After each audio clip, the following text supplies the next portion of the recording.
ഏതായിരുന്നാലും ഒരു ദീനിയായിട്ടുള്ള ഉത്ബോധനം ശ്രവിക്കുക എന്ന നല്ല ഉദ്ദേശത്തോടുകൂടെ നിങ്ങളിവിടെ ഒരുമിച്ച് കൂടിയതും, ഇവിടെ എന്തൊക്കെ പ്രതികൂലതകൾ ഉണ്ടെങ്കിലും ഈ ഇരുത്തം അള്ളാഹു നമുക്ക് നാളെ പരലോകത്ത് ഉപകാരപ്പെടുന്ന ഒരു നന്മയായി എന്നിൽ നിന്നും നിങ്ങളിൽ നിന്നും സ്വീകരിക്കുമാറാവട്ടെ. ഞാനും നിങ്ങളെപ്പോലെ തന്നെ ഇവിടേക്ക് പുറപ്പെടുന്നതിന് മുമ്പും സംഘാടകരെ വിളിച്ച് വരാതിരിക്കാൻ പറ്റുമോ എന്ന് ചോദിച്ച ഒരാളാണ്. എന്നാലും വരണം എന്ന നിർബന്ധം പറഞ്ഞതുകൊണ്ടാണ് വന്നിട്ടുള്ളത്.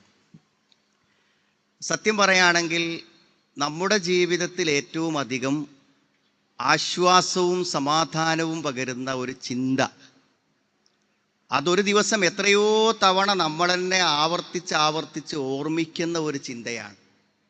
അതെന്താണെന്ന് ചോദിച്ചാൽ പരലോകത്തെക്കുറിച്ചുള്ള ആലോചനയാണ്. നിങ്ങൾ അങ്ങനെ ചിന്തിക്കാറുണ്ടോ എന്ന് എനിക്കറിയില്ല. സത്യം പറയുകയാണെങ്കിൽ നമ്മുടെ ജീവിതത്തിൽ നിന്ന് മാറ്റി നിർത്തിയിട്ടല്ലേ ജീവിതത്തിൻ്റെ ഓരോ സന്ദർഭങ്ങളിലും നമ്മുടെ മനസ്സിന് ആശ്വാസവും സമാധാനവും പകരുന്നതാണ് പരലോകത്തെക്കുറിച്ചുള്ള ബോധം. അത്ഭുതമെന്ന് വേണമെങ്കിൽ പറയാൻ പറ്റും. നമ്മളിപ്പോൾ 4 റക്അത്ത് നിസ്കരിക്കുകയാണെങ്കിൽ ആ 4 റക്അത്ത് നമസ്കാരത്തിലും നമ്മൾ അറിയാതെ നമ്മളെ ഓർമ്മിപ്പിക്കപ്പെട്ടുകൊണ്ടിരിക്കുന്നുണ്ട് മാലിക് യൗമിദ്ദീൻ, പ്രതിഫല ദിനത്തിൻ്റെ ഉടമസ്ഥൻ എന്ന്. പരലോകത്തെക്കുറിച്ച് ഓർമ്മിക്കാതെ ഒരു റക്അത്ത് നമസ്കാരം പോലും ഞാനും നിങ്ങളും നമസ്കരിക്കുന്നില്ല. എത്രമാത്രം അത് നമ്മുടെ ജീവിതവുമായി ബന്ധപ്പെട്ട് നിൽക്കുന്നു എന്ന് നമ്മൾ ആലോചിക്കേണ്ടതുണ്ട്. ജീവിതത്തിൻ്റെ എല്ലാ ചോദ്യങ്ങൾക്കുമുള്ള ഉത്തരം മാത്രമല്ല, നമ്മുടെ മുന്നോട്ട് പോകുന്ന ഓരോ നിമിഷങ്ങളുടെയും ലക്ഷ്യമാണ് ആ പരലോകം എന്ന് പറഞ്ഞാൽ. ഞാൻ ഓർക്കും, ഈ പരലോകത്തെക്കുറിച്ച് പറയുമ്പോൾ എൻ്റെ മനസ്സിൽ ആദ്യം ഓർമ്മ വരും, ഞാൻ ലക്ഷദ്വീപിൽ സന്ദർശിക്കാൻ വേണ്ടി ഒരു യാത്ര പോയിരുന്നു. അപ്പോൾ ആദ്യമായി 1ാമത്തെ ലക്ഷദ്വീപ് യാത്ര.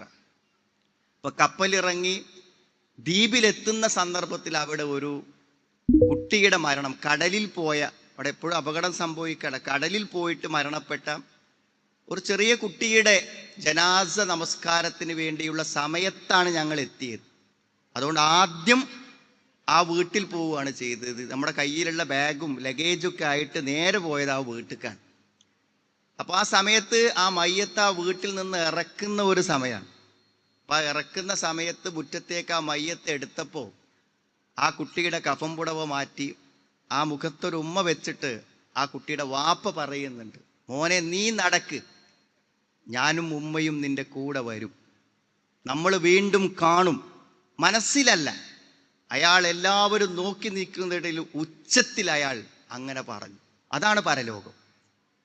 അത് കേട്ട് ആസ്വദിക്കുന്ന ഒരു പ്രഭാഷണമല്ല, മറിച്ച് ജീവിതത്തിൻ്റെ ഓരോ നിമിഷങ്ങളിലും ആ പരലോക ബോധമാണ് നമ്മളെ മുന്നോട്ടേക്ക് നയിക്കുന്നത്.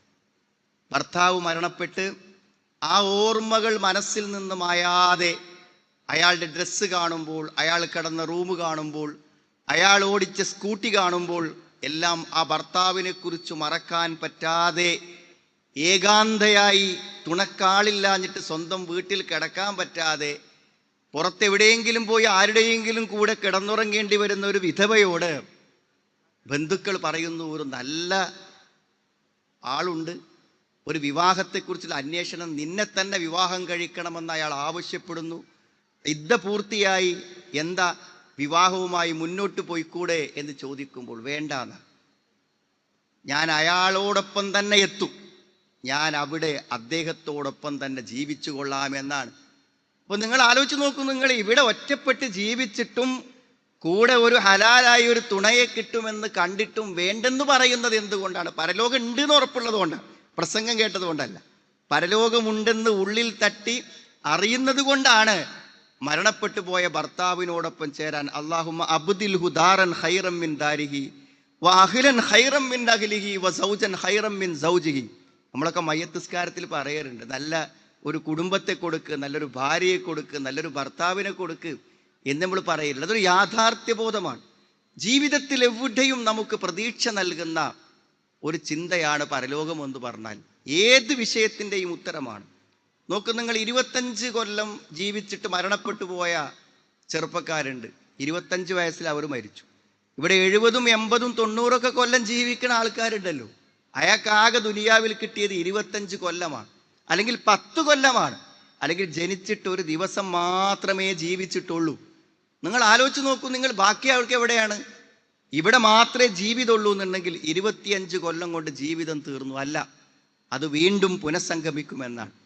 നിങ്ങൾക്കറിയോ, റസൂലുള്ളാഹി സ്വല്ലല്ലാഹു അലൈഹി വസല്ലം മരണശേഷം സ്വർഗത്തിൽ ശേഷം വന്ന ഒരാൾ സ്വർഗത്തിലാണെന്ന് ഉറപ്പിച്ചു പറയാൻ ഈ ലോകത്ത് യാതൊരു മാർഗവുമല്ല. നബി ജീവിച്ചിരിക്കുമ്പോൾ ഇന്ന ആൾ സ്വർഗത്തിലാണെന്ന് അബൂബക്കറും ഫിൽ ജന്ന എന്ന് പറയാൻ പറ്റും. ഇനി ആർക്കും പറയാൻ പറ്റൂല.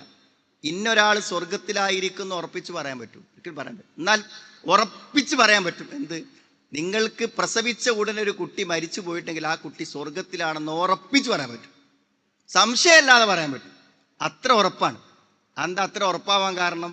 ആ കുട്ടി നഷ്ടപ്പെട്ടിട്ടില്ല എന്ന് പരലോകത്തെ മുൻനിർത്തി പറഞ്ഞു തരികയാണ്. പരലോകം എന്നുള്ളത് നമ്മുടെ ജീവിതവുമായി എത്ര ബന്ധപ്പെട്ട് നിൽക്കുന്നു എന്ന് പറയാനാണ് ഞാൻ ഈ പറഞ്ഞത്. ആ കുട്ടിനെ നിനക്ക് കിട്ടും, കാരണം ആ കുട്ടി സ്വർഗത്തിലുണ്ടാകുന്നു മാത്രമല്ല, അള്ളാഹുവിൻ്റെ ആ കാരുണ്യത്തിൻ്റെ വിശാലത നോക്കൂ നിങ്ങൾ. 10, 70, 80 കൊല്ലം ജീവിച്ച ആ കുട്ടിയുടെ ഉമ്മ സ്വർഗത്തിലെത്തുമെങ്കിൽ പോലും പാപങ്ങളും തെറ്റുകളും ചെയ്തു പോയവർക്ക് കിട്ടുന്ന സ്വർഗ പദവി ഏതായിരിക്കും? ഏതെങ്കിലും സ്വർഗ പദവി ഇതെത്തിയാൽ ആ കുട്ടിൻ്റെ എത്തൂല. അതുകൊണ്ട് അള്ളാഹുവിൻ്റെ വിശാലമായ കാരുണ്യം കൊണ്ട് അൽഹഖ്നാ ബിഹിം ദുർരിയത്തുഹും, ആ കുട്ടിയോടൊപ്പം ചേർത്ത് കൊടുക്കും. നന്മകളെയും തിന്മകളെയും പരിഗണിക്കാതെ ആ കുട്ടിയോടൊപ്പം എത്തിച്ചു കൊടുക്കുന്നതാണ്. ഇതൊക്കെ ഞാൻ പറഞ്ഞത് എന്തിനാന്ന് വെച്ചാൽ, പരലോകം എന്നതിൻ്റെ യാഥാർത്ഥ്യ ബോധം അത് നമുക്കുണ്ടാവുക എന്നുള്ളതാണ്. നേർക്ക് നേരെ കണ്ടിട്ടൊരാൾ സ്വർഗവും നരകവും വിശ്വസിച്ചിട്ട് ഒരു കാര്യമില്ല. കാരണം അദൃശ്യമായി വിശ്വസിക്കണം, പരലോകത്തിൽ നിന്നാണ് അദൃശ്യമായി വിശ്വസിക്കണം. അതുകൊണ്ടാണ് കണ്ടിട്ടും ബോധ്യപ്പെട്ടിട്ട് വിശ്വസിക്കുമ്പോൾ ആ ഈമാൻ ഉപകാരപ്പെടാത്തത്. ഫിർഔൻ വിശ്വസിച്ചല്ലോ, ഫിർഔൻ വിശ്വസിച്ചിട്ടുണ്ട്. ആമൻതു ബി റബ്ബി മൂസ വ ഹാറൂൻ എന്ന് പറഞ്ഞു. എപ്പോഴാ വിശ്വസിച്ചത്? ഇത് യാഥാർത്ഥ്യമാണെന്ന് നേരിട്ട് അനുഭവത്തിൽ വന്നപ്പോൾ. ആ സമയത്തുള്ള ഈമാൻ ഒരാൾക്ക് ഉപകാരപ്പെടില്ലെന്നാണ്. അപ്പം അദൃശ്യമായി അള്ളാഹുവിൽ വിശ്വസിക്കുന്ന ആളുകൾക്ക് അതെന്ത് ചെയ്യുള്ളൂ? നാളെ പരലോകത്ത് പ്രയോജനപ്പെടുള്ളൂ. ഇപ്പൊ സഹോദരി സഹോദരന്മാരെ, ജീവിതത്തിൽ എപ്പോഴും ഈ സ്വർഗ നരകങ്ങളെക്കുറിച്ചും പരലോകത്തെക്കുറിച്ചുമുള്ള യാഥാർത്ഥ്യബോധം നമുക്കുണ്ടാവണം. ഒന്ന് ഇരുന്ന് യാഥാർത്ഥ്യബോധത്തോടെ ആലോചിക്കും. നമ്മളിപ്പോൾ ഏറി വന്നപ്പോൾ ഈ ദുനിയാവിൽ ഒരു 100 കൊല്ലം ജീവിക്കും വിചാരിച്ചോളൂ. നിങ്ങൾ ആയിരക്കണക്കിന് വർഷമായി കബറിൽ ഉറങ്ങുന്ന ആൾക്കാരുണ്ട്. ആയിരക്കണക്കിന് കൊല്ലങ്ങളായി കബറിൽ ജീവിക്കുന്ന ആളുകളുണ്ട്. ദുനിയാവിൽ അവർ ജീവിച്ചത് 70 കൊല്ലം 80 കൊല്ലമാണ്. എന്നാൽ കബറിൽ ജീവിക്കുന്നത് ആയിരക്കണക്കിന് കൊല്ലം. ഇനി പരലോകത്ത് ജീവിക്കുന്നതോ മരണമില്ലാത്ത അനന്തമായ കാലഘട്ടം. അങ്ങനെ അനന്തമായ ദീർഘമായ കബർ ജീവിതത്തിനും അവസാനിക്കാത്ത പരലോക ജീവിതത്തിൻ്റെയൊക്കെ രക്ഷപ്പെടണം, അല്ലെങ്കിൽ അവിടെ എന്തെങ്കിലുമൊക്കെ വേണം എന്നുള്ള യാഥാർത്ഥ്യബോധത്തോടെ തന്നെയാണോ ഞാനും നിങ്ങളും ജീവിക്കുന്നത് എന്ന് നമ്മുടെ ജീവിതത്തിൽ ആലോചിക്കണം. അത് ഉൾക്കൊള്ളുമ്പോഴാണ് യഥാർത്ഥത്തിൽ എന്താ പറയുക, ദീനിൻ്റെ പ്രസക്തി മനസ്സിലാവുന്നത്. അവിടെയാണ് നമ്മുടെ ഈ ഒരു ജാമിയയുടെയും നമ്മൾ ഈ ദീനിയായ സ്ഥാപനങ്ങളുടെയും പ്രവർത്തനങ്ങളുടെയൊക്കെ മഹത്വം. അവിടെ ഞാൻ പറയാം, A+ കിട്ടിയ നല്ല ഉയർന്ന റാങ്കിലുള്ള പ്രത്യേകിച്ച് പെൺകുട്ടികളാണ് ഏറ്റവും മുന്നിലുണ്ടാവുക. അങ്ങനത്തെ ഒരു കുട്ടി SSLC കഴിഞ്ഞതിന് ശേഷം എന്താണ്, എയ്ഡഡ് അല്ല, പിന്നെ ഇവിടെ ശരിക്കും പ്രൈവറ്റ് ആയിട്ട് ഡിസ്റ്റൻസ് ആയിട്ടാണ് ഇവിടെ +1 +2 എഴുതുന്നത്. ഡിസ്റ്റൻസ് ആയിട്ടാണ് +1 +2 എഴുതുന്നത്. അതായത് റെഗുലറായ കോളേജുകളിൽ നേരിട്ട് എന്ത് ചെയ്യാണ്, അപേക്ഷിച്ചാൽ മെറിറ്റിൽ സീറ്റ് കിട്ടാവുന്ന നല്ല മാർക്കുള്ള കുട്ടികൾ എന്താണ്, രക്ഷിതാക്കളുടെ അനുവാദത്തോടുകൂടെ സമ്മതത്തോടുകൂടെ കൂട്ടായി തീരുമാനിച്ചിട്ട് ഇവിടെ ഈ ഓപ്പൺ +2 വന്ന് ചേരുകയാണ്. ആ +2 എന്ത് ചെയ്യുന്നു, അതിനേക്കാളും പ്രാധാന്യത്തോടെ ദീൻ പഠിക്കുന്നു എന്നുള്ളതാണ് ഈ ഒരു സ്ഥാപനത്തിൻ്റെ പ്രത്യേകത. അത് ആർക്കേ പറ്റുള്ളൂ? ഞാൻ പറഞ്ഞത് പടച്ചോനിലും പരലോകത്തിലും ഉള്ളൊരു വിശ്വാസം കൊണ്ട്, ദീന് കൊണ്ടാണ് എൻ്റെ കുട്ടിക്ക് ഏറ്റവും നന്മ വരിക എന്ന് ഉറച്ച് വിശ്വസിക്കുന്ന ഒരാൾക്കല്ലാതെ അങ്ങനെ തീരുമാനിക്കാൻ പറ്റൂല. യാതൊരു സംശയവുമില്ല, ഭൗതികമായി ഇവിടെ വരുന്നതിനേക്കാളും ഒരു കുട്ടിക്ക് പുരോഗതി ഒരു പക്ഷേ നാട്ടിൽ വാപ്പൻ്റെയും ഉമ്മൻ്റെയും കൂടെ നിന്നൊരു സ്ഥാപനത്തിൽ പോയാൽ പഠിച്ചാൽ ഉണ്ടാവും. അതുണ്ടായിട്ടും ഇങ്ങനത്തെ ഒരു സ്ഥാപനത്തിൽ വരണം എന്ന് താല്പര്യപ്പെടുന്നതിൻ്റെ പിന്നിൽ എന്തുണ്ട് അറിയോ? നമ്മുടെ ആ വിശ്വാസത്തിനും ഈമാനിനുമൊക്കെ വലിയൊരു പങ്കുണ്ട്. അതാണ് ദീനിൻ്റെ പ്രാധാന്യം, മഹത്വം എന്നുള്ളത്. ആ ദീന് കൊണ്ട് കിട്ടാവുന്ന ഗുണങ്ങളെ, പ്രയോജനങ്ങളെ നമ്മൾ എന്ത് ചെയ്യാണ്, മനസ്സിലാക്കുമ്പോഴാണ് നമുക്കതിൻ്റെ ഒരു മഹത്വം മനസ്സിലാകും. ഒന്ന്, ഒരു പെൺകുട്ടിയെ സംബന്ധിച്ചിടത്തോളം നമുക്ക് സംശയമില്ലാതെ പറയാൻ പറ്റും, അവൾക്ക് പഠിക്കാൻ പറ്റുകയാണെങ്കിൽ ദീൻ തന്നെയാണ് പഠിക്കേണ്ടത്. ഞാൻ പറഞ്ഞ ഭൗതികമായ എന്തെങ്കിലും നല്ല പുരോഗതിയുള്ള കോഴ്സുകൾ കാര്യങ്ങളും എടുക്കുന്നതിന് ഒരിക്കലും നമ്മൾ എതിരല്ല. കാരണം ഇവിടെ തന്നെ വല്ല കുട്ടികളും പഠിക്കുന്നുണ്ടെങ്കിൽ അവിടെ ജ്യേഷ്ഠത്തിമാരും അനുജത്തിമാരും ഒക്കെ മറ്റ് ആർട്സ് കോളേജുകളിലും മറ്റ് കോഴ്സുകൾക്കൊക്കെ പോയിട്ടുണ്ടായിരിക്കും. എല്ലാ കുട്ടികളെയും ഇവിടെ കൊടുന്ന് ആരും ചേർത്തിട്ടുണ്ടാവില്ല. അപ്പം അങ്ങനത്തെ കോഴ്സുകൾക്ക് പോകുന്നത് തെറ്റാണെന്നോ ശരിയല്ലെന്നോ നമ്മൾ ഒരിക്കലും പറയുന്നില്ല. പക്ഷെ ഒരു പെൺകുട്ടിയെ സംബന്ധിച്ചിടത്തോളം അവൾക്ക് ഏറ്റവും അവളുടെ ജീവിതത്തിൽ ഉപകാരപ്പെടുന്നത് ദീനിനെ കുറിച്ചുള്ള അറിവാണെന്നില്ല. എന്തുകൊണ്ടാണ് അങ്ങനെ പറയാൻ കാരണം എന്ന് വെച്ചാൽ, ഒരു കുടുംബ ജീവിതമാണ്, ഭദ്രമായൊരു കുടുംബ ജീവിതമാണ് ഒരു സ്ത്രീയെ സംബന്ധിച്ചിടത്തോളം ഏറ്റവും സുരക്ഷിതമായിട്ടുള്ളൊരു കാര്യം.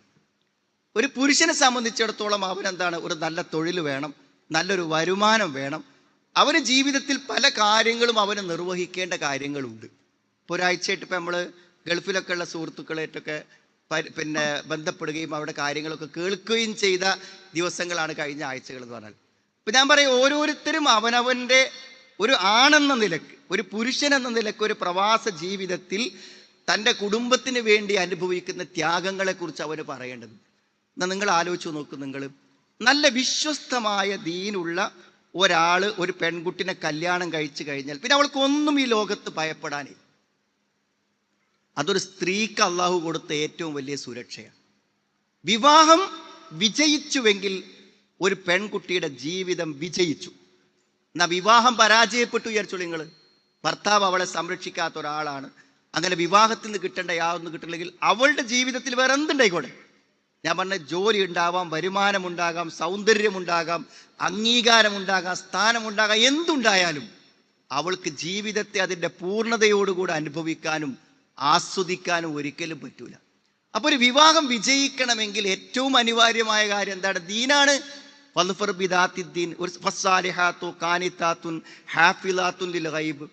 ഒരു പുരുഷന്റെ ഏറ്റവും വലിയ വിജയം എന്ന് പറഞ്ഞാൽ ദീനുള്ള ഒരു ഭാര്യയാണ്. ദീനിന്റെ ഒരു മനസ്സുള്ള ഒരു സ്ത്രീയിൽ നിന്നാണ് ഒരു പുരുഷന്റെ കുടുംബ ജീവിതത്തിന്റെ സമ്പൂർണമായ വിജയം എന്ന് പറയുന്നത്. അത് നമുക്ക് വലിയ വിശദമായി പറയാതെ പറയും. ഈ കുടുംബ ജീവിതത്തിൽ നമ്മൾ എപ്പോഴും കാണുമ്പോൾ, ഈ പീസ് റേഡിയോയിലൊക്കെ ലൈവിലൊക്കെ നമ്മൾ ഇരിക്കുമ്പോൾ ധാരാളം ക്വസ്റ്റ്യനുകൾ വരും. ഞാൻ ഈ ക്വസ്റ്റ്യൻസിലെല്ലാം ഉൾക്കൊള്ളുന്ന ഒരേ ഒരു കാര്യമുണ്ട്, അത് കേൾക്കുന്നവർക്ക് അറിയാൻ പറ്റും. എല്ലാ കുടുംബപരമായ പ്രശ്നങ്ങളെക്കുറിച്ചുമുള്ള ചോദ്യങ്ങളിൽ ഉൾക്കൊള്ളുന്ന ഒരേ ഒരു ആശയമുണ്ട്. എന്താണ് ആശയം എന്നറിയങ്ങൾ? എല്ലാ കുടുംബ പരാതികൾക്കും പിന്നിലുള്ളത് കുടുംബത്തിലെ ഏറ്റവും പ്രിയപ്പെട്ട ആൾ എനിക്കൊരു സ്വൈരവും തരുന്നില്ല എന്നാണ് ആ ചോദ്യങ്ങളുടെയൊക്കെ അടിസ്ഥാനപരമായ കാര്യം. ഒരു ഭാര്യ ഒരു ചോദ്യം ചോദിക്കുമ്പോൾ തൻ്റെ ഭർത്താവ് എനിക്ക് സ്വസ്ഥമായ ഒരു ജീവിതം തരുന്നില്ല എന്നല്ലേ അവൾ പറയണത്. ഭർത്താവ് ഒരു പരാതിയുമായി വരുമ്പോൾ എൻ്റെ ഭാര്യയെ കൊണ്ട് എനിക്കൊരു പൊറുതിയുമില്ല എന്നാണ് പറയുന്നത്. മക്കളെക്കുറിച്ച് പറയുമ്പോൾ ഈ മക്കൾ എനിക്കൊരു സമാധാന ജീവിതം തരുന്നില്ല എന്നാണ് ഉമ്മമാർ പറയണത്. അമ്മായിമ്മ എനിക്കൊരു സമാധാന ജീവിതം തരുന്നില്ല, മരുമോളെ കൊണ്ട് എനിക്കിവിടെ നിലനിന്ന് പോവാൻ പറ്റുന്നില്ല. ഇതാണ് എല്ലാ കുടുംബ പരാതികളുടെയും പിന്നിലുള്ള പരാതി. ഇതെന്തുകൊണ്ടാണ് സഹോദരിമാരെ ഉണ്ടാവുന്നത്? ഇതെന്തുകൊണ്ടാണ് ഉണ്ടാവുന്നത്? ഇത് ദീനില്ലാത്തത് കൊണ്ട് മാത്രമാണ് ഉണ്ടാവുന്നത്. ദീൻ ഉണ്ടെങ്കിൽ ഇതൊന്നും ഉണ്ടാകുന്ന ഒരു പ്രശ്നമില്ല എന്നുള്ളതാണ്. സാധാരണ ഞാൻ ചിന്തിച്ചിരുന്നത് എന്താ വെച്ചാൽ, വളരെ അടുത്ത് ഇടപഴകി സ്നേഹത്തോടു കൂടെ ജീവിച്ച ദമ്പതികളിൽ നിന്ന് ഒരാൾ മരിക്കുമ്പോൾ മറ്റയാൾക്ക് ഒരിക്കലും ആ സങ്കടം സഹിക്കാൻ പറ്റൂല. അത് ശരിയായിരിക്കും. പക്ഷെ എന്നെ അത്ഭുതപ്പെടുത്തിയ കാര്യം എന്ന് പറഞ്ഞാൽ, മരിക്കുന്നത് വരെ തല്ലുകൂടി ജീവിച്ച് മക്കൾ ഇടയ്ക്കിടയ്ക്ക് ചോദിക്കും, എന്താണ് ഇപ്പം അമ്മ അങ്ങക്കൊന്ന് നല്ല നിലക്ക് ജീവിച്ചാൽ എന്ന്. മക്കൾ, പ്രായപൂർത്തിയായ മക്കളും കല്യാണം കഴിച്ച മക്കളും മരുമക്കളൊക്കെ ചോദിക്കും, എന്നാ നിങ്ങളുടെ ഈ തല്ലൊന്ന് തീരാന്ന് അവർ ആവർത്തിച്ച് ചോദിക്കും. അങ്ങനെ മരണത്തിൻ്റെ തലേന്നും അടിച്ച് കരഞ്ഞ് ബഹളം വെച്ച് മരണപ്പെട്ടു പോയ ആളാണ് അയാൾ. പക്ഷെ അയാൾ മരിച്ചു പോയതിന് ശേഷം എത്രയോ മാസങ്ങൾ കഴിഞ്ഞിട്ടും ആ സ്ത്രീ കരഞ്ഞുകൊണ്ടേയിരിക്കുകയാണ്. മനസ്സിലായി? അപ്പോൾ എനിക്ക് പരിചയമുള്ള അവരുടെ ഒരു മോൻ ചോദിച്ചു, നിങ്ങളൊന്ന് പറഞ്ഞിരി, ഉപ്പുള്ള കാലത്ത് മുഴുവനും നിങ്ങൾ ഉപ്പാനായിട്ട് അടികൂടി, ഇപ്പം എന്താ നിങ്ങൾ ഇങ്ങനെ സങ്കടപ്പെടാൻ കാരണം? സഹോദരന്മാരെ, ഇതിൽ വലിയൊരു സന്ദേശമുണ്ട്. നിങ്ങളെല്ലാവരും ശ്രദ്ധിക്കണമെന്നില്ല എൻ്റെ പ്രസംഗം, എന്നാലും ഞാൻ പറയണേ, നമ്മളിവിടെ വന്ന കടമയ്ക്ക് ഞാൻ പറയാണ്, അത് ഈ സാഹചര്യങ്ങളെ കൊണ്ടായിരുന്നു. പിന്നെ അപ്പോൾ എന്താ വെച്ചാൽ എന്തുകൊണ്ടാണ് നിങ്ങൾ ഇങ്ങനെ കരയാനുള്ളൊരു കാരണം എന്ന് ചോദിച്ചു. അപ്പം പറയുന്നു, വാപ്പ മരിക്കണത് വരെ ഒരു ദിവസം വാപ്പയോട് നല്ലോണം നിൽക്കാൻ പറ്റിയില്ലല്ലോ എന്നുള്ള സങ്കടത്തിൻ്റെ കാര്യമാണ്. മനസ്സിലായി? അതിനാണ് അവർ കാരണം. വാപ്പ മരിക്കണത് വരെ നല്ലവണ്ണം നിൽക്കാൻ വാപ്പൻ്റെ കൂടെ ഒരു ദിവസം സാധിച്ചില്ലല്ലോ എന്നാ പറഞ്ഞു. അപ്പം എന്താ പറയണത്, നിങ്ങൾ ഈ ദ്രോഹിക്കണോരൊക്കെ കുറിച്ച് ഓർത്ത് നിങ്ങൾ കരയും. അത് പറയാനാണ് ഞാൻ. നിങ്ങൾ ദ്രോഹിച്ച മരുമകളെ കുറിച്ച് ഓർത്ത് നിങ്ങൾ ഒരു നാൾ കരയും. നിങ്ങൾ ദ്രോഹിച്ച അമ്മായിമ്മയെ കുറിച്ച് ഓർത്ത് നിങ്ങൾ ഒരു നാൾ കാണും. നിങ്ങൾ അടികൂടിയ മക്കളെ കുറിച്ച് ഓർത്ത് നിങ്ങൾ ഒരു നാൾ കരയും. നിങ്ങൾ അടികൂടിയ ഉമ്മയെ കുറിച്ച് ഓർത്ത് നിങ്ങൾ ഒരു നാൾ കരയും. കരയുമെന്ന് മാത്രമല്ല, നിങ്ങൾ കരയുമെങ്കിൽ അതിനെ കരയും. മരിച്ചുപോയ ഒരാളെ കുറിച്ച് ഓർത്ത് നമ്മൾ ആരെങ്കിലും കരയുമെങ്കിൽ അവരെ ദ്രോഹിച്ചതിനെ കുറിച്ച് ഓർത്ത് മാത്രമേ കരയൂ. അവരെ സ്നേഹിച്ചതിനോ അവർക്ക് അനുഗ്രഹങ്ങൾ നൽകിയതിനോ അവരെ പരിപാലിച്ചതിനോ നമ്മൾ എന്തിനു കരയണം? അവരെ ദ്രോഹിച്ചതിന് മാത്രമേ നമ്മൾ കരയൂ. അതുകൊണ്ട് കുടുംബജീവിതത്തിൽ എല്ലാം നാം ചെയ്തുകൊണ്ടിരിക്കുന്നത് മറ്റുള്ളവരെ വിഷമിപ്പിക്കുകയാണ്. അതാണ് കുടുംബജീവിതത്തിൽ നടക്കുന്നത്. അത് എങ്ങനെ നമുക്ക് സാധിക്കുന്നു? അതെങ്ങനെ സാധിക്കുന്നു എന്നാണ് ചോദിക്കണം. അതെങ്ങനെ നമുക്ക് കഴിയുന്നു? നമ്മുടെ ഇസ്ലാമികമായ ഒരു മര്യാദ വെച്ച് എങ്ങനെ നമുക്ക് സാധിക്കും? നമ്മൾ അറിവനുസരിച്ച് എങ്ങനെ നമുക്ക് സാധിക്കും? ഇസ്ലാമികമായ ബോധമനുസരിച്ച് സാധിക്കില്ല എന്ന് വിശ്വസിക്കണം. നിങ്ങൾ അടുത്ത സമയത്ത് നിങ്ങൾ കേട്ടിട്ടായിരിക്കും, ഒരു പള്ളിയിലച്ഛൻ പറഞ്ഞല്ലോ, ഒരു പാതിരി. അയാൾ പറഞ്ഞു, ഞാനിവിടെ ഈ പാലക്കാടും അതേപോലെ തന്നെ താമരശ്ശേരിയും ഒക്കെ ഉള്ള രൂപതകളിൽ പിന്നെ ഫാദറായിട്ട് ജോലി ചെയ്ത ആളാണ്. അവിടെ ഞങ്ങളെന്താ വെച്ചാൽ ഈ ഞങ്ങളുടെ പിന്നെ കോൺവെൻറ്റിലെ ആളുകൾക്ക്, അന്തേവാസികൾക്ക് എന്താണ് സേവന പ്രവർത്തനങ്ങൾക്ക് താല്പര്യം ഉണ്ടാക്കാൻ വേണ്ടിയിട്ട് ഇടയ്ക്കിടയ്ക്ക് എന്ത് ചെയ്യുന്നത്, ഈ വൃദ്ധസദനങ്ങൾ വിസിറ്റ് ചെയ്യും. എല്ലാവരെയും പാടെ കൂട്ടി വൃദ്ധസദനത്തിൽ കൊണ്ടുപോയി കാണിച്ചു കൊടുക്കും, അവിടുത്തെ വയസ്സായ മാതാപിതാക്കളൊക്കെ. അപ്പം അങ്ങനെ സന്ദർശിക്കാൻ ഈ ഒരു മലപ്പുറം പാലക്കാട് പരിസരങ്ങളിലുള്ള മിക്കവാറും വൃദ്ധസദനങ്ങളൊക്കെ ഞാൻ പോയി കണ്ടിട്ടുണ്ട് എന്നാണ് ആ ഫാദർ പറയണത്. എന്നിട്ട് അയാൾ പറയാണ്, അവിടെയൊക്കെ എന്നെ അത്ഭുതപ്പെടുത്തിയ ഒരു കാര്യം എന്താ വെച്ചാൽ, അവിടെയൊക്കെ നമ്മൾ പരിചയപ്പെടുമ്പോൾ മുസ്ലിം ആയിട്ടുള്ള വൃദ്ധന്മാരെയോ വൃദ്ധകളെയോ അവിടെ കാണാൻ കഴിഞ്ഞില്ല എന്നാണ് അയാൾ പറയുന്നത്. എന്താ കാണാൻ കഴിയാത്തത്? അത് നമ്മുടെ ദീനീ ബോധമാണ്. വാപ്പനെയും ഉമ്മനെയും ബുദ്ധിമുട്ടിക്കാൻ പറ്റൂല എന്നുള്ള നമ്മുടെ ബോധം കൊണ്ടാണ്, അല്ലാതെ വേറെന്തെങ്കിലും കാരണമുണ്ടോ? മറ്റുള്ള മതസ്ഥർക്കൊക്കെ ഉള്ള വിഷമങ്ങളും ബുദ്ധിമുട്ടുകളൊക്കെ നമുക്കൂല്ലേ? നമ്മളത് ചെയ്യാത്തത്. നമ്മുടെ ജീവിതത്തിൻ്റെ എല്ലാ കാര്യങ്ങളിലും ആ വിശ്വാസവും ആ അറിവും നമ്മളെ എന്ത് ചെയ്യുന്നതിന് സ്വാധീനിക്കുന്നത്. അപ്പം എന്താ അമ്മായിമാനെ സ്വാധീനിക്കാത്തത്? ഒരു ഇസ്ലാമികമായ ഒരു അമ്മായിമ്മയാകാത്തത് എന്താണ്? ഒരു ഇസ്ലാമികമായ ഒരു മരുമകളാകാത്തത് എന്താണ്? ഒരു ഇസ്ലാമികമായ ഒരു നാത്തൂനാവാത്തത് എന്താണ്? ഞാൻ പലപ്പോഴും ചിന്തിക്കും, ഇതൊന്ന് ഇരുന്നാലോചിച്ചാൽ അറിയില്ലേ? നിങ്ങൾ എന്താ പറയുക, ഗൾഫിൽ നല്ല ഉഗ്രൻ സൗകര്യങ്ങൾ, എല്ലാ സൗകര്യങ്ങളും, മാസത്തിൽ അവർ ടിക്കറ്റ് എടുത്ത് നാട്ടിലേക്ക് പോരാനുള്ള സാലറിയും കാര്യങ്ങളുണ്ട്. അവിടെ സ്വന്തമായ ഫ്ലാറ്റ്, കമ്പനി അനുവദിച്ച ഫ്ലാറ്റ് ഉണ്ട്. ആ ഫ്ലാറ്റിലേക്ക് അവൻ്റെ ഭാര്യയെ കൊണ്ടുപോകാനുള്ള സമ്മതം അവൻ്റെ അമ്മ കൊടുക്കണില്ല.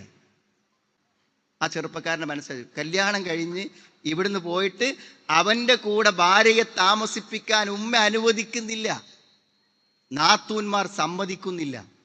ആ ചെറുപ്പക്കാരൻ്റെ മനോവേദന നിങ്ങൾ ആലോചിക്കും. നിങ്ങൾ ഇപ്പം നിങ്ങൾ ചോദിക്കും, വാപ്പനിമ്മനി നോക്കണ്ടേന്ന്. വാപ്പനിമ്മനി നോക്കണം. വാപ്പനിമ്മനി നോക്കാൻ വേണ്ടിയിട്ട് നമുക്ക് മകനെ കൊണ്ട് പെണ്ണെട്ടിക്കാൻ പറ്റുമോ സഹോദരിമാരെ? പറ്റുമോ?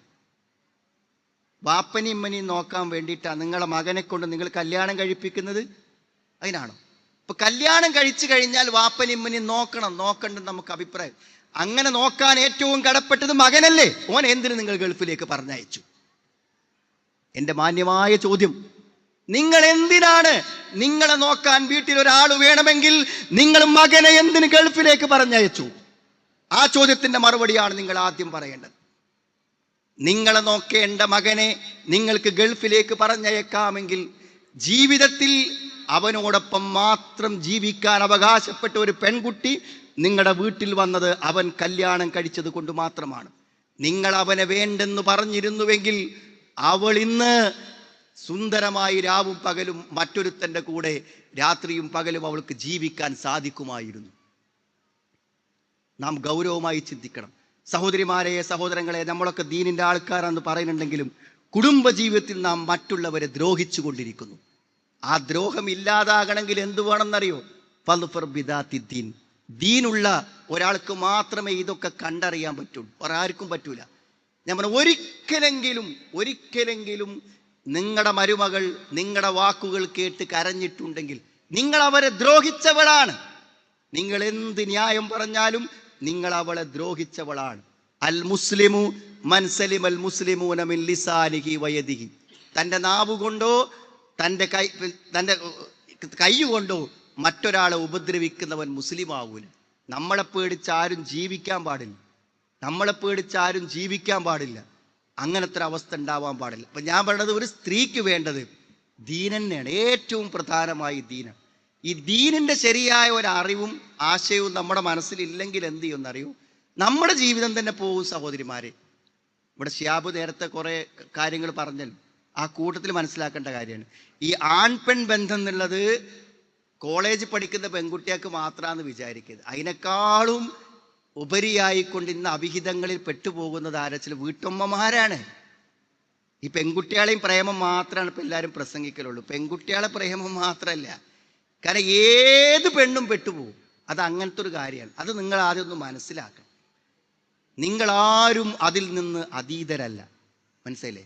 ഇപ്പം ഞാൻ എൻ്റെ വൈഫിനോട് ചിലപ്പോൾ ഞാൻ പറയും, നമ്മളിതുപോലെ പരിപാടികൾക്കൊക്കെ പോയാൽ ഈ റേഡിയോ ഒക്കെ കേൾക്കുന്ന പല സഹോദരിമാരുണ്ടാവും. അപ്പോൾ പലപ്പോഴും നമ്മളെ കാണുമ്പോൾ എന്ത് ചെയ്യും, ഒരു സലാം പറയാനൊക്കെ ചിലപ്പോൾ അടുത്ത് വരും. അപ്പോൾ എന്താ പറയുക, അടുത്ത് വന്ന് വർത്താനം പറയുമ്പോൾ നമ്മൾ ബാക്കിക്ക് നിൽക്കുക ചെയ്യാം. മനസ്സിലായി? ഒരു അടുത്തേക്ക് വരിക ചെയ്യും. നമ്മളിങ്ങനെ ബാക്കിക്ക് മാറി പോവുക ചെയ്യും. അപ്പോൾ അതെന്തുകൊണ്ടാണ്? അവർക്ക് ദീനി മര്യാദകൾ അറിയാഞ്ഞിട്ടാന്നല്ല ഞാൻ പറയുന്നത്. അവരൊരു തെറ്റായ ഉദ്ദേശത്തിനുമാണ് വരുന്നതെന്ന് ഞാൻ പറഞ്ഞു. പക്ഷെ അവർ വരുന്നതിൻ്റെ പിന്നെ എന്താ വെച്ചാൽ അത്രയും വിശ്വാസമാണ് മൗലവിമാരെ. അതന്നെയാണ് നിങ്ങളൊക്കെ പെട്ടുപോകാനുള്ള കാരണം. മനസ്സിലായി? അത്രയും വിശ്വാസമാണ് നമുക്ക് ആളുകളെയൊക്കെ. അങ്ങനെ നിങ്ങൾ വിശ്വസിക്കുന്നു എന്നുള്ളതാണ് ഒരു പെണ്ണിൻ്റെ ദുരന്തം, ഏറ്റവും വലിയ ദുരന്തം. മനസ്സിലായി? നിങ്ങൾ എന്ത് ചെയ്യുന്നു? ആണുങ്ങളെ വിശ്വസിക്കുന്നു. നിങ്ങൾ മനസ്സിലാക്കേണ്ടത്, ഒരിക്കലും നിങ്ങളൊരു പുരുഷൻ്റെ സാന്നിധ്യത്തിൽ ഒരു പുരുഷനെ കാണുകയോ നോക്കുകയോ ഒരു പുരുഷൻ്റെ അടുത്ത് ഇരിക്കേണ്ടി വരികയോ ചെയ്താൽ ഒരിക്കലും നിങ്ങളുടെ മനസ്സിൽ ഒരു ദുഷിച്ച ചിന്ത വരാനുള്ള സാധ്യത ഒരു 1-2% മാത്രമേ ഉള്ളൂ. എന്നാൽ അങ്ങനെയല്ല. ഒരാണിന് ഒരു പെണ്ണിൻ്റെ സാന്നിധ്യം ഉണ്ടാകുമ്പോഴേക്കും അയാളുടെ മനസ്സിൽ വേണ്ടാത്ത ചിന്തകൾ വരും. അതുകൊണ്ട് ഞങ്ങളൊക്കെ ഈ പെൺകുട്ടികളെ കൗൺസിലിംഗ് ചെയ്യുമ്പോൾ അപ്പോൾ പെൺകുട്ടികൾ പറയും, എന്താ അറിയോ, അങ്ങനത്തെ ഒരു ബന്ധമൊന്നല്ല ഞങ്ങൾ തമ്മിൽ, എൻ്റെ ഒരു ഫ്രണ്ട് മാത്രമാണ് പറയും.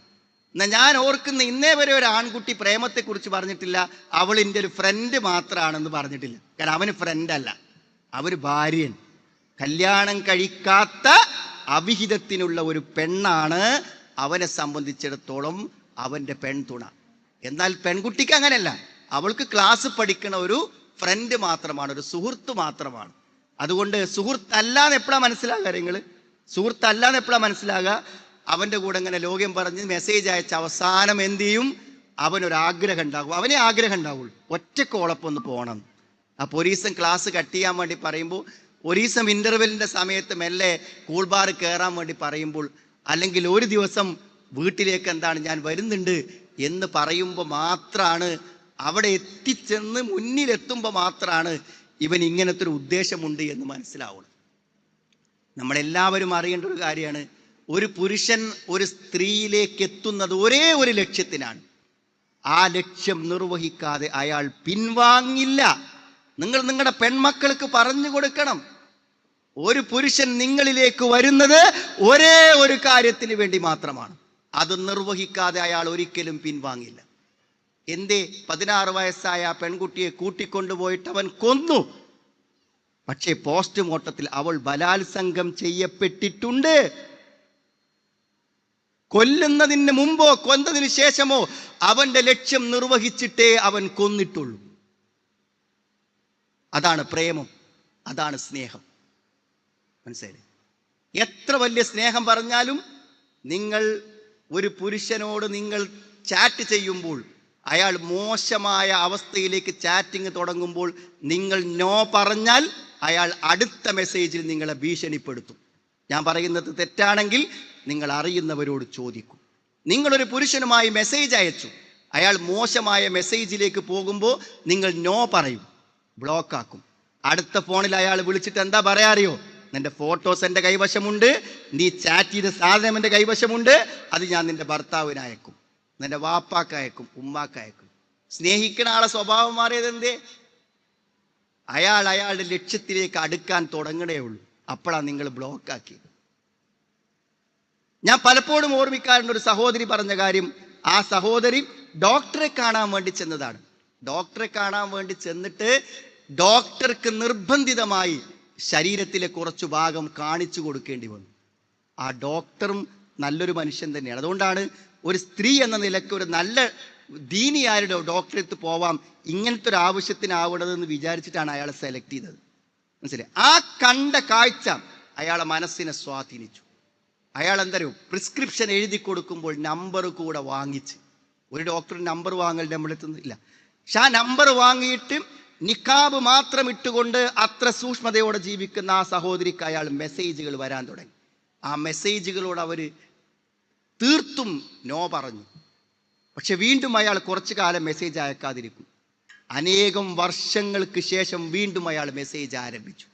കാരണം ഒരു പുരുഷന്റെ ഉള്ളിൽ മോഹമുണ്ടായാൽ അയാളത് നിർവഹിച്ചേ അടങ്ങും.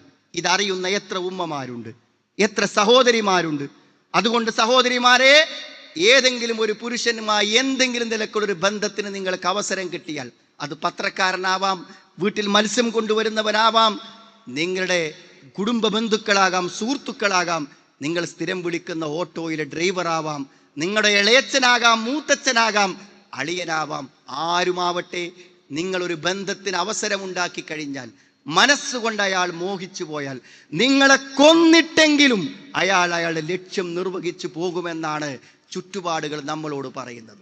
അതുകൊണ്ട് നല്ല സൂക്ഷിച്ച് ജീവിക്കണം. പടച്ചോൻ എന്തിനങ്ങനെ പറഞ്ഞു എന്ന് നമ്മൾ ചിലപ്പോൾ ആലോചിക്കൂലേ? നോക്കാൻ പറ്റൂല എന്നാണ് അല്ലേ? ഒരാണ് പെണ്ണിനെ നോക്കാൻ പറ്റൂല, അതെങ്ങനെ പ്രായോഗികമാണോ? ഞാൻ നിങ്ങളെ നോക്കിയിട്ടല്ലേ ഇപ്പം ഈ സംസാരിക്കണം, അങ്ങനെ ആണോ? കുല്ലിൽ മുഅ്മിനീന യഗുള്ളു മിൻ അബ്സാരിഹിം, അല്ലാഹ് അവിടെ ഒരു മിന്ന് പറഞ്ഞു എന്നാണ്. ദ മിന്ന്, കുല്ലിൽ മുഅ്മിനീന യഗുള്ളു മിൻ അബ്സാരിഹിം, ദൃഷ്ടികളിൽ നിന്നും താഴ്ത്തണം എന്ന് പറഞ്ഞാൽ ഇടയ്ക്ക് പെണ്ണുങ്ങളെ നോക്കേണ്ടി വരും. ഏറ്റവും മിനിമം എന്ത് ചെയ്യേണ്ടി വരും? വിവാഹം കഴിക്കാൻ പോകുന്ന സമയത്തെങ്കിലും കാണാൻ പോണ പെണ്ണിനെ നോക്കേണ്ടി വരും. അതൊരു പെണ്ണാന്നുള്ള നിലക്ക് തന്നെയല്ലേ നോക്കേണ്ടി വരും. ഇപ്പൊ പടച്ചോന്റെ ഖുർആനിലുള്ള സൂക്ഷ്മതയാണ്, പദപ്രയോഗങ്ങളാണ്. അഥവാ ഹലാലായൊരു നോട്ടം വേണ്ടി വന്നാൽ നോക്കണം. അങ്ങനത്തെ ഒരു സാഹചര്യത്തിൽ പോലും അള്ളാഹ് എന്ത് പറഞ്ഞു? നോക്കാൻ പാടില്ല എന്ന് പറഞ്ഞു. കണ്ണുകളെ താഴ്ത്തണം. ഹുവ അസ്കാലക്കും, അതാണ് നിങ്ങൾക്ക്. എന്താ നോട്ടത്തിന്റെ പ്രശ്നം? ഒരു നോട്ടമാണ് ഈ അപകടത്തിലേക്കും ആത്മഹത്യയിലേക്കും കൊലപാതകത്തിലേക്കും നയിക്കുന്ന ആദ്യത്തേതൊരു നോട്ടമാണ്. അപ്പോൾ അള്ളാഹു വിരോധിച്ച കാര്യങ്ങൾക്ക് പിന്നിൽ അത്രയും വലിയ സൂക്ഷ്മത നമുക്ക് ആവശ്യമാണ്. ഞാൻ പറഞ്ഞു വരുന്നത്, ദീന് കൊണ്ടേ നമുക്ക് സ്വന്തം ജീവിതത്തിലും സുരക്ഷയുള്ളൂ എന്നാണ്. നമ്മുടെ ജീവിതം രക്ഷപ്പെട്ടു പോകണമെങ്കിലും മാനം കെടാതെ പോകണമെങ്കിലും എന്ത് വേണമെന്നറിയെങ്കിൽ ഇത് വേണം. ഇതിനുള്ള മറ്റൊരു അപകടം കൂടെ ഞാൻ പറയാം. എല്ലാ സ്ത്രീകളും പെട്ടുപോകും എന്ന് പറയുന്നതിൻ്റെ ഒരു കാരണം ഞാൻ പറഞ്ഞു. ഒന്ന്, നിങ്ങൾക്കത് അറിയില്ല എന്നുള്ളതാണ്.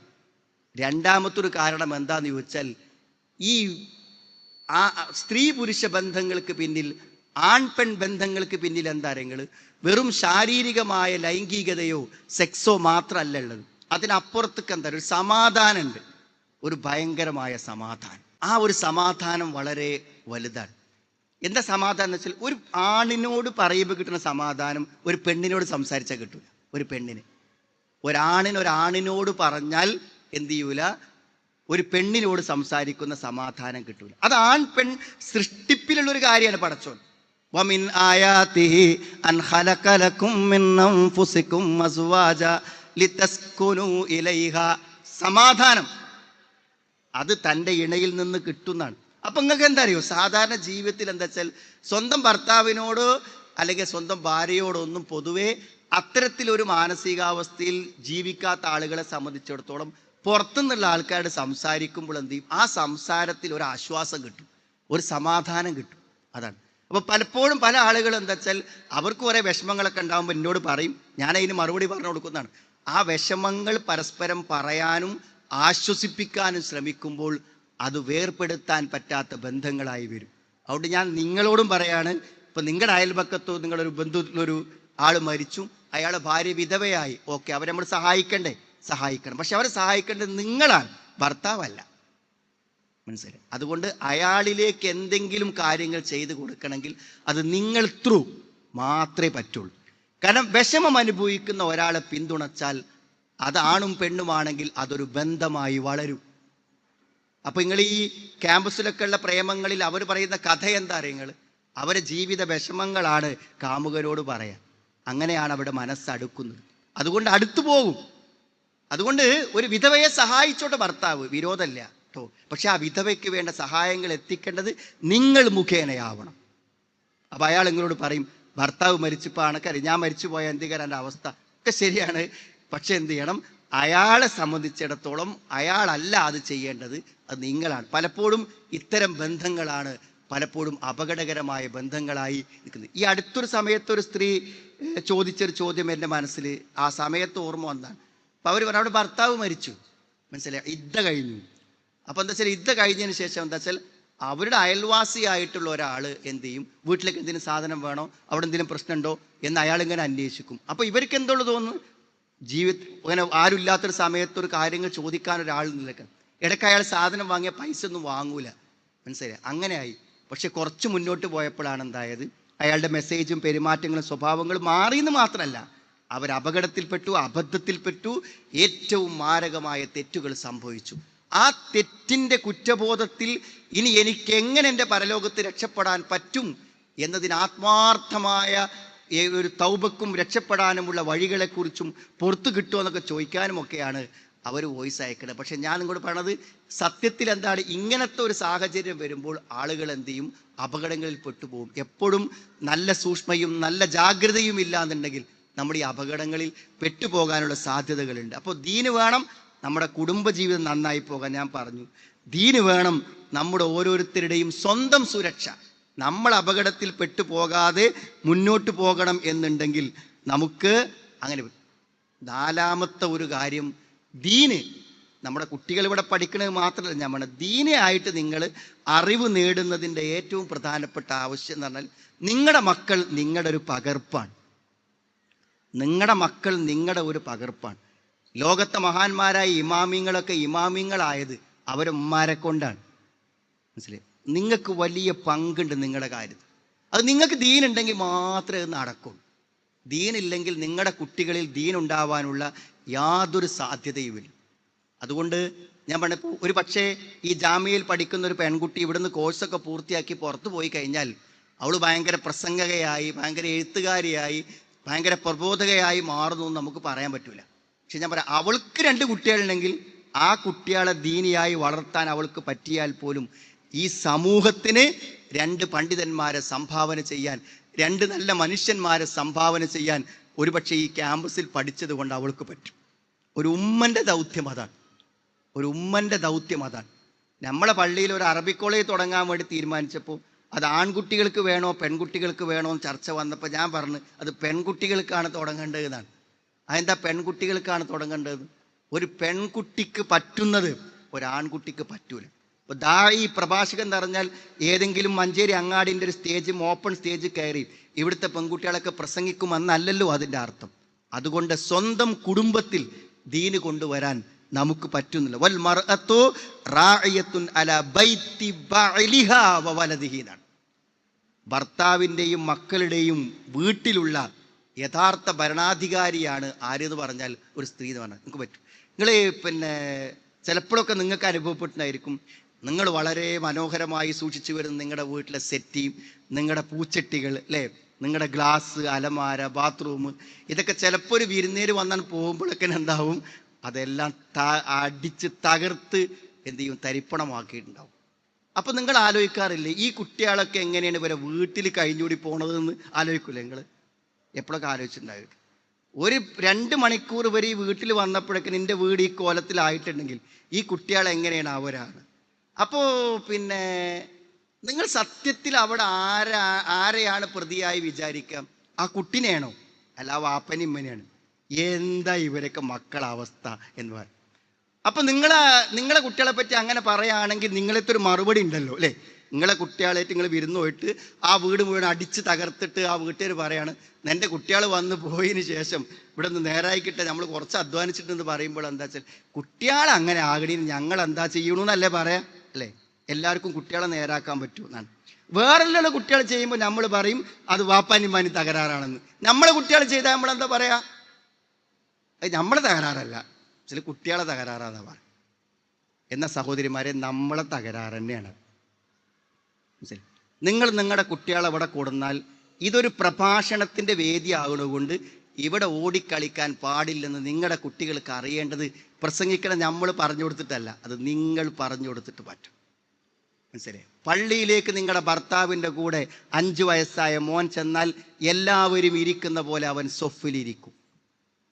അവൻ നമസ്കരിക്കുന്നതിന് മുന്നിൽ പോവില്ല. അപ്പോൾ പോകുമ്പോൾ നമ്മൾ പറയും കുട്ടികളല്ലേ, ഓൾക്ക് അന്തല്ലാഞ്ഞിട്ടല്ലേ. കുട്ടികൾക്കാണ് അന്തല്ലത്, ഞമ്മക്ക് അന്തല്ലാത്ത കുട്ടികൾ. കുട്ടികൾക്ക് അന്തമുണ്ട് എന്ന് നിങ്ങൾക്ക് എത്ര വട്ടം മനസ്സിലായിട്ടുണ്ട്? കുട്ടികൾ പറയുന്ന മറുപടികൾ കേട്ടാൽ നമ്മളൊരു 100 കൊല്ലം ജീവിച്ചാലും അങ്ങനത്തെ മറുപടി നമുക്ക് പറയാൻ പറ്റില്ല. അത്ര ബുദ്ധിയും അന്തവും അവർക്കുണ്ട്. പക്ഷെ എന്താ അറിയോ, സാന്ദർഭികമായി പെരുമാറാൻ അവരെ നിങ്ങൾ എന്ത് ചെയ്യണം? പഠിപ്പിക്കണം. മരിച്ച വീട്ടിൽ എല്ലാവരും ദുഃഖിച്ച് നിൽക്കുമ്പോൾ ആ കുട്ടി നിങ്ങളെക്കാളും ദുഃഖത്തോടെ അപ്പുറത്ത് നിൽക്കും. നിങ്ങൾ അങ്ങനത്തെ കുട്ടികളെ കണ്ടിട്ടില്ലേ? ഇല്ലേ? എന്താ ഓടിക്കളിക്കാത്തത്? മരിച്ചു കിടക്കുന്നവൻ്റെ 5ഉം 6ഉം വയസ്സായ കുട്ടി എന്താ ഓടിക്കളയാത്തത്? എന്താണ് അവൻ ആ മയ്യത്തിലേക്ക് നോക്കി ഇങ്ങനെ കണ്ണീരൊലിപ്പിച്ച് നിൽക്കുന്നത്? അവൻ അറിയാം മരണത്തെക്കുറിച്ച്, മരണ വീട്ടിൽ എന്ത് സംഭവിക്കുമെന്ന്. ഇതൊക്കെ പഠിപ്പിച്ചു കൊടുക്കാതെ നമ്മുടെ കുട്ടികളെ മുന്നോട്ട് കൊണ്ടുപോകാൻ പറ്റില്ല. ഞാൻ പറയണത് ഒരു 7 വയസ്സാകുമ്പോഴേക്കും ജീവിതത്തിൽ ആവശ്യമായതെല്ലാം നിങ്ങൾ ആ കുട്ടിക്ക് പഠിപ്പിച്ചു കൊടുത്തുകൊണ്ടിരിക്കണം. നിങ്ങൾക്കിപ്പോൾ നന്നായിട്ട് ഖുർആൻ ഓതാൻ അറിയും, എന്താ അറിയാത്ത? 7 വയസ്സിൻ്റെ മുമ്പ് നമ്മളെ പഠിപ്പിച്ചില്ല നമ്മളെ വാപ്പിയും. നമ്മൾ ഉച്ചരിച്ച് പഠിക്കാൻ ശ്രമിച്ചാൽ പോലും ഇപ്പം നമുക്ക് പറ്റണില്ല. ഓരോ മഹ്റജുകളും ക്ലിയർ ആവണില്ല. മനസ്സിലായി? 3 വയസ്സിലും 5 വയസ്സിലും ഒരു കുട്ടി ഹാഫിളാകും. മഹാപണ്ഡിതന്മാരൊക്കെ ഹാഫിളായത് അപ്പോഴാണ്. ഇതൊക്കെ ഉമ്മാരെ കൊണ്ട് മാത്രമാണ്. അതുകൊണ്ട് സഹോദരിമാരെ, നിങ്ങൾക്ക് ദീന് വേണം. നിങ്ങൾ റേഡിയോ കേൾക്കണം, നിങ്ങൾ ദർസുകൾ കേൾക്കണം, നിങ്ങൾ ഇത്തരം പ്രഭാഷണങ്ങളിൽ പങ്കെടുക്കണം, നിങ്ങൾ പുസ്തകങ്ങൾ വായിക്കണം, നിങ്ങൾ അറിവ് തേടണം. നിങ്ങളിൽ അറിവുണ്ടോ ആ അറിവ് നിങ്ങളുടെ കുട്ടികളിലേക്ക് ഒഴുകാതിരിക്കില്ല. അതൊഴുകുമെന്നുറപ്പാണ്. നിങ്ങൾ തടുത്തു വെച്ചാലും നനഞ്ഞ കൈ കൊണ്ട് പിടിക്കുമ്പോൾ നാം പിടിച്ചിടത്തൊരു നനവുണ്ടാകുമല്ലോ. നനഞ്ഞ കൈ കൊണ്ട് പിടിക്കുമ്പോൾ പിടിച്ചിടത്തൊരു നനവുണ്ടാവില്ലേ? നിങ്ങളിൽ നന്മയുണ്ടെങ്കിൽ നിങ്ങളറിയാതെ നിങ്ങളുടെ മക്കളിലേക്ക് അത് പ്രവഹിക്കും. അവർ ഭക്ഷണം കഴിക്കുമ്പോൾ, ഉറങ്ങുമ്പോൾ, ഒരു സദസ്സിൽ വരുമ്പോൾ, ആളുകളെ കാണുമ്പോഴൊക്കെ അത് അവരിൽ നിന്ന് ശരിക്ക് പ്രകടമാകും, യാതൊരു സംശയ കാര്യത്തിൽ.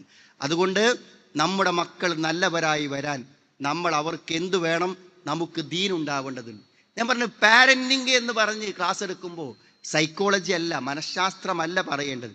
ഇസ്ലാമിക് പാരന്റിങ്ങിൽ മനഃശാസ്ത്രം നമ്മൾ ചിന്തിച്ച് മനഃശാസ്ത്ര തത്വങ്ങൾ ഉണ്ടാക്കാതെ തന്നെ ഇസ്ലാമിൻ്റെ നിയമങ്ങൾ പറഞ്ഞു കൊടുത്താൽ പറ്റുന്നതാണ്. നോക്കൂ നിങ്ങൾ, ഞാനൊരു ചെറിയ ഉദാഹരണം പറയാം.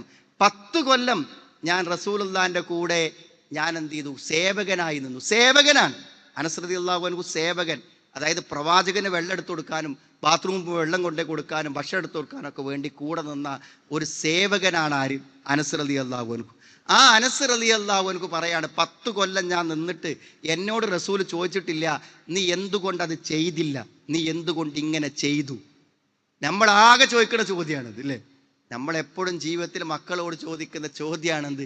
എന്താപ്പത്? എന്തെങ്ങനെ ചെയ്തു? എന്തേ കാണിച്ച്?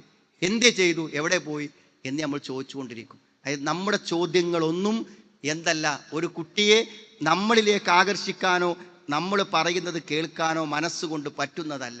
നല്ല സ്നേഹത്തോടുകൂടെ വിമർശനങ്ങളും കുറ്റപ്പെടുത്തലുകളും ഇല്ലാതെ സംസാരിക്കാനെങ്കിലും നമ്മൾ പഠിച്ചാൽ തന്നെ നമ്മുടെ വീട്ടിൽ വലിയ മാറ്റങ്ങൾ ഉണ്ടാകുമെന്ന കാര്യത്തിൽ യാതൊരു സംശയവുമില്ല. അതുകൊണ്ട് ഞാൻ അതിൻ്റെ അടിസ്ഥാന കാര്യങ്ങൾ പറഞ്ഞതാണ്. ദീന് നമ്മൾ പഠിക്കേണ്ടതിൻ്റെ, ദീനിയായ പണ്ഡിതകളായി നമ്മുടെ പെൺമക്കൾ വളർന്നു വരേണ്ടതിൻ്റെ ആവശ്യകത എന്താണെന്ന് ചോദിച്ചാൽ, അവർക്ക് ദീൻ കിട്ടുന്നതിൻ്റെ പ്രയോജനം മറ്റാർക്ക് ദീൻ കിട്ടിയാലും ഉണ്ടാവില്ല. ഒരു കുടുംബം സമാധാനകരമാകാൻ നിങ്ങൾക്ക് ദീനുണ്ടെങ്കിൽ പറ്റും.